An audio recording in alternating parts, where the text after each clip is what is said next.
Hi ஒருவன் பரபரப்பாக application fill up போயிட்டுருக்கு. கிட்டத்தட்ட 1,00,000க்கும் மேற்பட்டோர் ரெஜிஸ்ட்ரேஷன் பண்ணிட்டாங்க. அதை கேட்டாலும் நீங்கள் பயப்படாதீங்க. எவ்வளோ பேர் பேமெண்ட் பண்ணியிருக்காங்க, எவ்வளோ பேர் பார்த்தீங்கன்னா டாக்குமெண்ட்டும் சேர்த்து பேமெண்ட்டும் சேர்த்து அப்லோட் பண்ணியிருக்காங்க அப்படிங்கிறது பார்க்கணும். நம்ம இப்போ பார்க்கலாம் அந்த ரிப்போர்ட்டெல்லாம். ஸோ டிஎன்இஏ சூடு பிடிக்குன்னு தான் சொல்லலாம். இந்த வருஷம் நிறைய பேர் பார்ட்டிசிபேட் பண்ணுவாங்கன்னு தோணுது. எதாக இருந்தாலும் பொறுத்திருந்து பார்க்கலாம். கொஞ்சம் நீங்கள் நிம்மதி மூச்சே விடுங்க. தேவையில்லாத குழப்பங்கள் வேண்டாம். அந்த குழப்பத்தில் தான் ஒரு குழப்பத்தில் தான் நான் பேச வந்திருக்கேன். ஒரு பிரச்சனை என்னென்னா, பெரும் குழப்பத்தில் இருக்காங்க அந்த ஃபஸ்ட்டு கிராஜுவேஷன். என்னென்னா ஆக்சுவலாக பார்த்தீங்கன்னா, ஃபஸ்ட்டு டிஎஃப்சி சென்டர் என்னென்னு தெரிஞ்சுக்கணும். டிஎஃப்சினா டிஎன்இஏ ஸ்பெஷலைசேஷன் சென்டர் எல்லாத்துக்குமே காட்டும். அப்ளிகேஷன் ஃபில் பண்ணும்போது கேட்குது. ஸோ அப்ளிகேஷன் ஃபில் பண்ணும்போது எல்லா மாவட்டத்திலும் இருக்குது பாருங்கள். எல்லா மாவட்டங்களும் இருக்குது. இந்த பிடிஎஃப் எங்கேருந்து எடுத்தனா உங்கள் வெப்சைட் tnea.online.org. இந்த பிடிஎஃப் கூட நான் உங்களுக்கு ஷேர் பண்ணுறேன். வாட்ஸ்அப் சேனல்லையும் ஷேர் பண்ணுறேன். லிங்க்கில் ஜாயின் பண்ணுங்கள். டிஸ்கிரிப்ஷன் பாக்ஸ்லேயும் கீழே வைக்கிறேன். எதுக்கு இந்த பிடிஎஃப்னா, நீங்கள் எதாவது பிரச்சனைனா, இப்போ உதாரணத்துக்கு அரியலூரில் பாருங்கள் 2 இடத்துல இருக்குது. இங்கே காலேஜ் பேர் போட்டிருக்காங்க எந்த இடத்துல இருக்காங்க அப்படின்ட்டு. அங்கே அந்த ஃபேக்கல்ட்டிஸ் இருப்பாங்க. எதர் லெக்சரர் ஆர் பிரின்சிபல் யாராவது இருப்பாங்க. சரிங்களா? அங்கே எல்லாம் வாத்தியாருங்க தான் அங்கே இருப்பாங்க. அந்த நம்பருக்கு நீங்கள் கால் பண்ணி கேட்டாலே என்ன பண்ணணுங்கிறது சொல்லுவாங்க. நீங்கள் அடிக்கடி போகணுன்னு அவசியம் இல்லை. ஏதோ மேஜர் இஷ்யூஸ்னால் போனால் போதும். இந்த ஃபஸ்ட் கிராஜுவேஷன் பிரச்சனையெல்லாம் நீங்கள் ஃபோன் பண்ணி கேட்டாலே போதும். நீங்கள் ஓடி போய் போகணுன்னு அவசியமே கிடையாது. டிஎஃப்சிக்காரங்க ஒரு பொறுமையாக தான் ஹேண்டில் பண்ணுவாங்க. சரிங்களா? நீங்கள் அடிக்கடி போய் கேட்டுகிட்டே இருந்தீங்க அப்படின்னா கொஞ்சம் டென்ஷனாக தான் செய்வோம். சில டிஎஃப்சியில் எதுவும் சொல்ல மாட்டாங்க. சில டிஎஃப்சியில் பொறுமை இழந்து ஏதாவது உங்கள்கிட்ட அந்த கோவத்தை காமிக்கலாம். பட் ஆனால் டிஎஃப்சிங்கிறது ஹெல்ப் பண்ணுறதுக்கு தான் இருக்காங்க.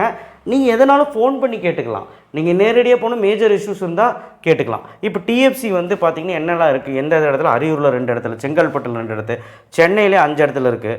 சென்னையில் பாருங்கள் 5 10 இடத்துல இருக்குது. கோயம்புத்தூரில் பார்த்தீங்கன்னா உங்களுக்கு 5 6 இடத்துல இருக்குது. அடுத்தது கடலூரில் இருக்குது, கடலூரில் தருமபுரியில் இருக்குது, திண்டுக்கல்லில் இருக்குது, ஈரோட்டில் இருக்குது. எல்லாமே உங்கள் வீட்டுக்கு அருகாமையில் ஒரு 5 கிலோமீட்டர் ரேடியஸில் தான் இருக்கும். கள்ளக்குறிச்சியில் இருக்குது. கள்ளக்குறிச்சியில் ஒன்று தான் இருக்குது. சரிங்களா? Polytechnic college. காஞ்சிபுரமில் இருக்குது, கன்னியாகுமரியில் இருக்குது 3 இடத்துல. கரூரில் பார்த்தீங்கன்னா உங்களுக்கு 2 இடத்துல இருக்குது. கிருஷ்ணகிரியில் ஒரு 4-5 இடத்துல இருக்குது. மதுரையில் 4-6 இடத்துல இருக்குது. நாகப்பட்டினம் மயிலாடுதுறையில் 1 இடத்துல இருக்குது. நாகப்பட்டினத்தில் பார்த்தீங்கன்னா 2 இடத்துல இருக்குது. நாமக்கல் 2 இடம், பெரம்பூர் 1 இடம், புதுக்கோட்டை 2 இடம், ராமநாதபுரம் 2 இடம், ராணிப்பேட்டு, சேலத்தில் 3 இடம், சிவகங்கையில் 3 இடம், தென்காசி 2 இடம், தஞ்சாவூரில் 3 இடம், நீலகிரியில் பார்த்திங்கன்னா 2 இடம், தேனி 3 இடம், திருவள்ளூர் அதுலேயும் பார்த்திங்கன்னா உங்களுக்கு 6 இடத்துல இருக்குது. தூத்துக்குடியில் பார்த்திங்கன்னா உங்களுக்கு 3 இடத்துல இருக்குது. திருச்சிராப்பள்ளியில் 3 இடம் இருக்குது. திருநெல்வேலி அப்படிங்கிறதுல 2 இடத்துல இருக்குது. திருப்பத்தூர் 1 இடத்துல இருக்குது. திருப்பூர், திருவண்ணாமலை, வேலூர், விழுப்புரமில் 3 இடத்துல இருக்குது. விருதுநகர். ஸோ அதுக்கப்புறம் பாருங்கள் 110 டிஎஃப்சி மையம் இருக்குது. இவ்வளோ மாவட்டங்கள்லையும் கொடுத்துருக்காங்க. அவங்க ஃபோன் நம்பர் முதல் கொண்டு கொடுத்துருக்குறாங்க. இதை நீங்கள் புரிஞ்சுக்கணும். சரியா? இப்போ நீங்கள் டிஎஃப்சி கொடுத்துருப்பீங்க உங்களுடைய அப்ளிகேஷன் ஃபில் பண்ணும்போது. இப்போ அப்ளிகேஷன் ஃபார்ம் ஃபில் பண்ண தான் போகிறீங்கன்னா இது தெரிஞ்சுக்கோங்க. அப்ளிகேஷன் ஃபார்ம் ஃபில் பண்ணும்போது டிஎஃப்சி எது வேணும்னு கேட்கும். உங்கள் வீட்டுக்கு அருகாமையில் உங்கள் டிஸ்ட்ரிக்டில் உங்கள் வீட்டு பக்கத்தில் எது இருக்கோ அதை கொடுக்கணும். சரிங்களா? அவங்களுடைய ஃபோன் நம்பர்ஸ் எல்லாமே இங்கே போட்டிருக்காங்க. சரிங்களா? சரி, இப்போ என்ன சார் பிரச்சனை அப்படிங்கிற ரிப்போர்ட்டை கடைசியில் பார்ப்போம். என்ன பிரச்சனை அப்படின்னா ஃபஸ்ட் கிராஜுவேஷன் என்ன, முதல் பட்டதாரி, அதாவது வருஷம் 25,000 இந்த ப்ரொஃபஷனல் கோர்ஸு கொடுக்குறாங்க. அக்ரி, லா, அதுக்கப்புறம் பார்த்திங்கன்னா இதில் நம்ம இன்ஜினியரிங் எல்லா ப்ரொஃபஷனல் கோர்ஸுக்கும் 25,000 வருஷத்துக்கு கொடுக்குறாங்க. அப்படி 4 வருஷத்துக்கு நமக்கு கிட்டத்தட்ட 1,00,000 ரூபா கிடைக்குது. மிஸ் பண்ணிடக்கூடாது. ஸோ இதை நீங்கள் அப்ளை பண்ணியிருக்கணும். மார்க் ஷீட் அண்டு டிசி, நம்ம 12th மார்க் ஷீட் வந்தால் தான் அப்ளை பண்ண முடியுங்கனால இப்போ எல்லாருமே அப்ளை பண்ணியிருப்பீங்க. என்ன கொடுத்து அப்ளை பண்ணியிருப்பீங்க. அப்ளிகேஷன் ஃபார்ம் போடும்போது எஸ்ன்னு கொடுத்துருப்பீங்க. ஃபஸ்ட் கிராஜுவேஷன் சர்டிஃபிகேட் நம்பர் கேட்டிருக்கும். ஏன்னா இப்போ சர்டிஃபிகேட் இல்லாதனால நீங்கள் அதை அப்படியே வச்சுக்கிட்டு அடுத்த ஸ்டேஜுக்கு போயிருப்பீங்க. பேமெண்ட்டும் கம்ப்ளீட் பண்ணியிருப்பாங்க சில பேர்.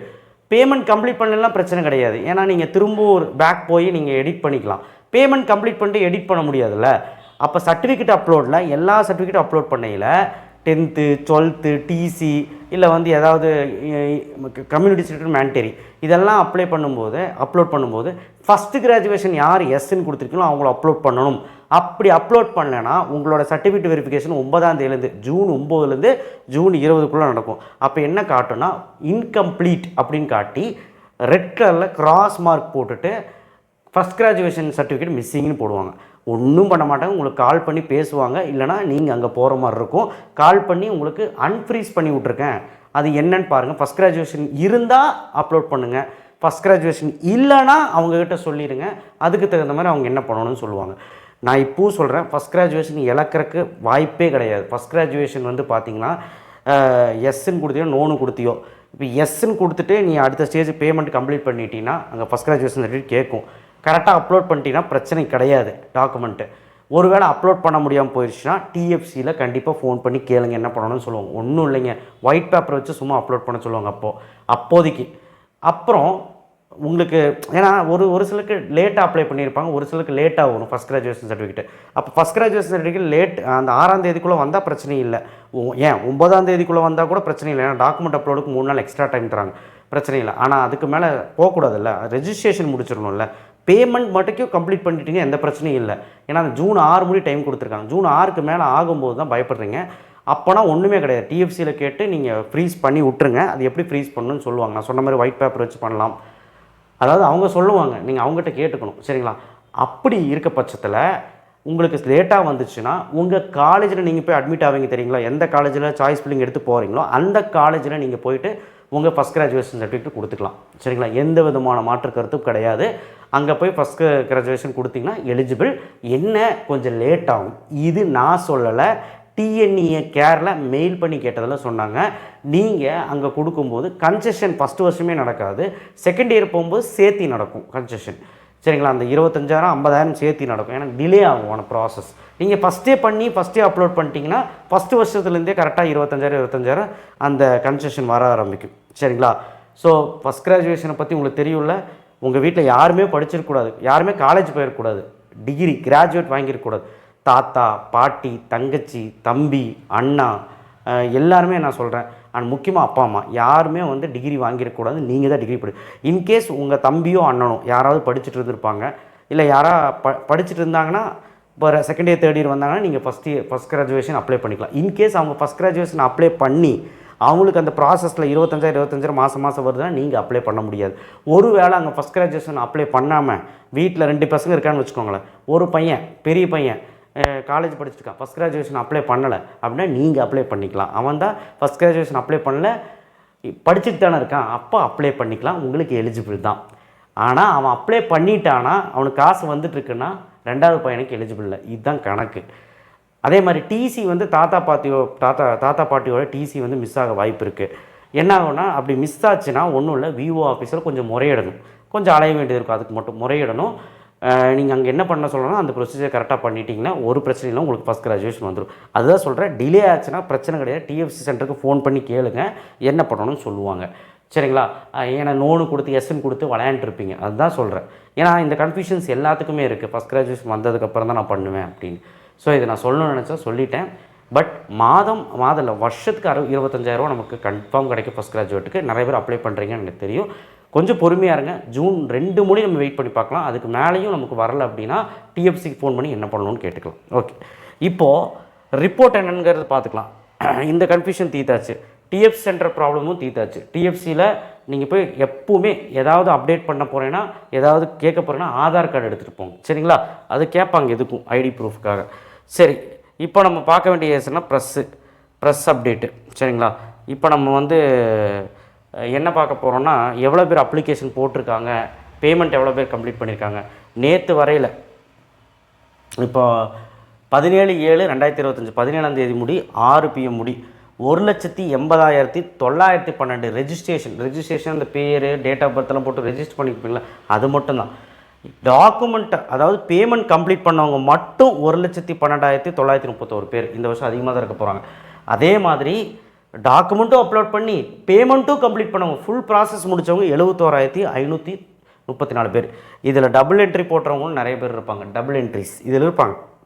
2 தடவை அப்ளிகேஷன் போடுவீங்களா, அதுவும் இருப்பாங்க. பட் பரவாயில்ல, 71,000 பேர் பக்கம் பேமெண்ட்டும் கம்ப்ளீட் பண்ணி டாக்குமெண்ட்டும் அப்லோட் பண்ணியிருக்காங்க அப்படின்னா 17ஆம் தேதி ஆச்சு. இன்னும் 13 நாள் ப்ளஸ் 18 நாள் டைம் இருக்குது. கண்டிப்பாக நான் சொல்கிறேன், 2.5 லட்சத்துலேருந்து 2.25 லட்சம் பேர் பக்கம் அப்ளை பண்ண போகிறாங்கன்னு மட்டும் நல்லா தெரியுது.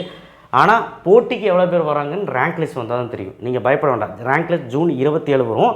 நீங்கள் போட்டிக்கு அதாவது சாய்ஸ் ஃபில்லிங் எவ்வளோ பேர் பண்ண போகிறாங்க ரேங்க் லிஸ்ட் வந்தால் தான் தெரியும். ரேங்க் லிஸ்ட்டில் நீங்கள் எந்த இடம்னு பார்க்கலாம், எவ்வளோ பேர் பார்ட்டிசிபேட் பண்ணியிருக்காங்கன்னு பார்க்கலாம். கம்யூனிட்டி ரேங்க்கில் எவ்வளோ பேர் இருக்கான்னு பார்க்கலாம், உங்கள் கம்யூனிட்டியில். ஜென்ரல் ரேங்க்கில் எவ்வளோ பேர் இருக்கான்னு பார்க்கலாம்.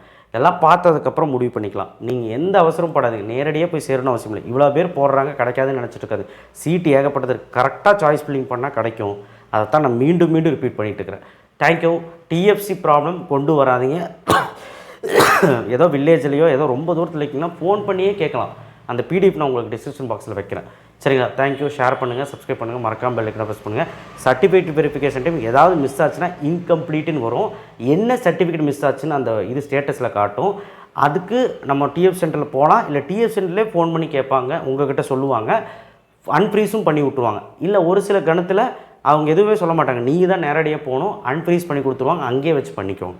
சரிங்களா? எந்த பயமும் இல்லை. உங்களோட சர்டிஃபிகேட் ரிஜெக்ட் ஆகவே ஆகாது.